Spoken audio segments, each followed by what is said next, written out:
Halo, selamat datang di channel YouTube S2 TPB UNY 2020. Saya Aprilianti Dwiwintiari akan mempresentasikan lagi hasil kajian saya dari buku Multimedia Learning by Richard E. Mayer 2009. Lebih fokusnya akan membahas tentang chapter 2, yaitu tentang The Science of Instruction atau ilmu pengajaran, dan Determining What's Work in Multimedia Learning atau menentukan apa yang bekerja dalam pembelajaran multimedia. Sebelum saya melanjutkan ke pembahasan, jangan lupa subscribe YouTube channel video ini agar saya dan teman-teman bisa memberikan informasi yang lebih bermanfaat seputar bidang teknologi pembelajaran. Berikut merupakan pokok bahasan dari chapter 2, yaitu yang pertama adalah ilmu pengajaran, yang kedua pesan dan pengukuran pembelajaran multimedia, yang ketiga metode pembelajaran multimedia, yang keempat adalah menentukan apa yang berhasil dalam pembelajaran multimedia, dan yang terakhir adalah kesimpulan.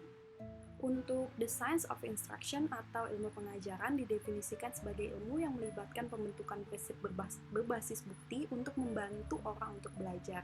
Dan ini bertujuan untuk memberikan kontribusi pada praktik berbasis bukti atau evidence-based practice. Apa itu evidence-based practice? Evidence-based practice yaitu praktik instruksional yang konsisten dengan bukti penelitian. Lalu untuk instruction sendiri atau pengajaran didefinisikan sebagai manipulasi instruktur dari lingkungan belajar yang dimaksudkan untuk mempromosikan pembelajaran. Dari definisi ini kita memiliki dua bagian penting. Yang pertama adalah instruksi yang melibatkan penciptaan lingkungan belajar untuk pelajar. Lalu yang kedua adalah tujuan dari lingkungan belajar, yaitu untuk mempromosikan pengalaman pada pelajar yang mengarah pada pembelajaran. Dalam pembelajaran multimedia, manipulasi melibatkan penyajian kata dan gambar. Selanjutnya yaitu multimedia instructional message and measure, yaitu pesan dan tindakan instructional multimedia. Di sini pesan pembelajaran multimedia didefinisikan yaitu komunikasi menggunakan kata-kata dan gambar yang dimaksudkan untuk mempromosikan pembelajaran. Dari definisi ini kita memiliki tiga bagian penting. Yang pertama adalah bagian pesan, yaitu pesan instructional multimedia yang diartikan sebagai komunikasi atau presentasi yang melibatkan guru dan pelajar. Lalu yang bagian kedua adalah bagian instructional, yaitu pesan instructional multimedia, yaitu untuk mempromosikan pembelajaran termasuk pemahaman pada peserta didik. Dan yang ketiga adalah bagian multimedia, yaitu yang mencerminkan gagasan bahwa pembelajaran multimedia berisi kata dan gambar. Lanjut. Adapun situasi pembelajaran multimedia yang dijelaskan di buku Richard E. Mayer ini, yaitu terbagi menjadi dua. Yang pertama adalah lingkungan berbasis buku dan yang kedua adalah lingkungan berbasis komputer. Untuk lingkungan berbasis buku atau a book-based environment, di dalam lingkungan ini kita dapat fokus pada masalah tentang cara terbaik untuk mengintegrasikan teks cetak dan ilustrasi. Teks ini juga berfokus terutama pada elemen dan peristiwa penting. Ilustrasi dan teks dikoordinasikan sehingga segmen teks dan ilustrasi sesuai dan disajikan berdekatan di halaman yang sama.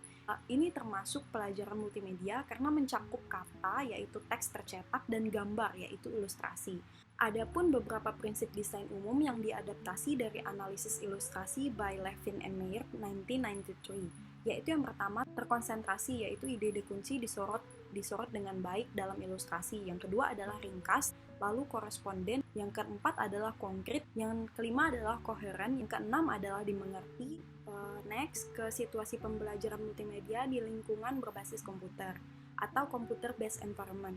Di sini pendekatan yang digunakan yaitu sama dengan pendekatan lingkungan berbasis buku, di mana di sini lingkungan berbasis komputer menghasilkan pembelajaran multimedia dalam lingkungan berbasis komputer yang dicontohkan berupa animasi bernarasi.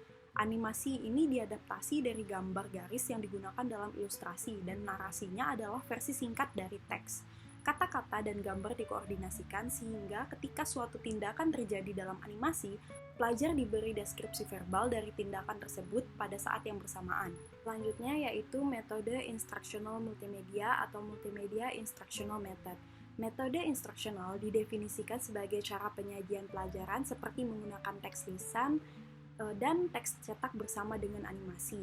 Metode instructional tidak mengubah isi pelajaran, materi yang dibahas itu sama. Jadi singkatnya, apa yang disajikan tetap sama di kedua metode pembelajaran. Demikian pula metode instructional tidak mengubah media pelajaran. Misalnya, apakah pelajaran disajikan di layar komputer atau di atas kertas. Singkatnya, perangkat yang digunakan untuk menyajikan materi tetap sama di kedua metode pembelajaran.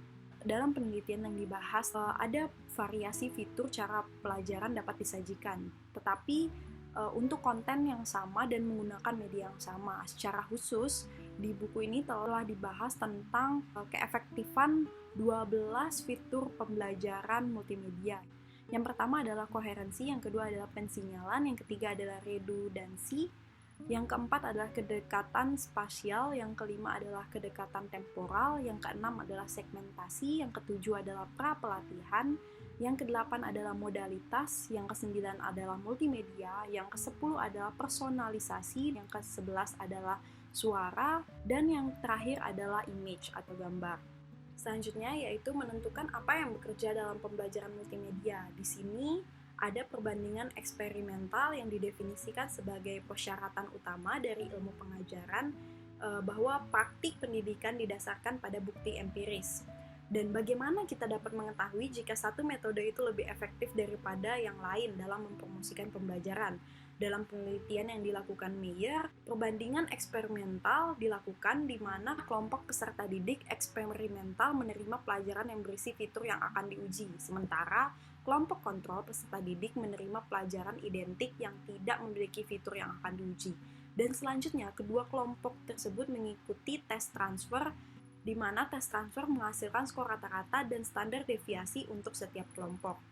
Langkah selanjutnya adalah menentukan kekuatan efek. Ini memberitahu kita berapa banyak deviasi standar peningkatan kinerja uji transfer yang diperoleh dengan menerapkan fitur desain tertentu. Skor ukuran efek berguna saat ingin memeriksa sekumpulan perbandingan eksperimental yang menggunakan bahan dan pengujian berbeda.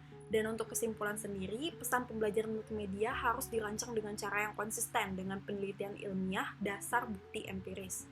Dan pesan pembelajaran multimedia memiliki 3 kesamaan. Yang pertama itulah pesan adalah komunikasi kepada pelajar, dan yang kedua bersifat instruksional, yaitu tujuan komunikasi adalah untuk mendorong pembelajaran. Dan yang ketiga adalah berbasis multimedia, karena komunikasinya disajikan dengan menggunakan kata dan gambar. Sekian presentasi kali ini, terima kasih telah menonton videonya sampai akhir. Sampai ketemu di video-video pembelajaran berikutnya. Dadah!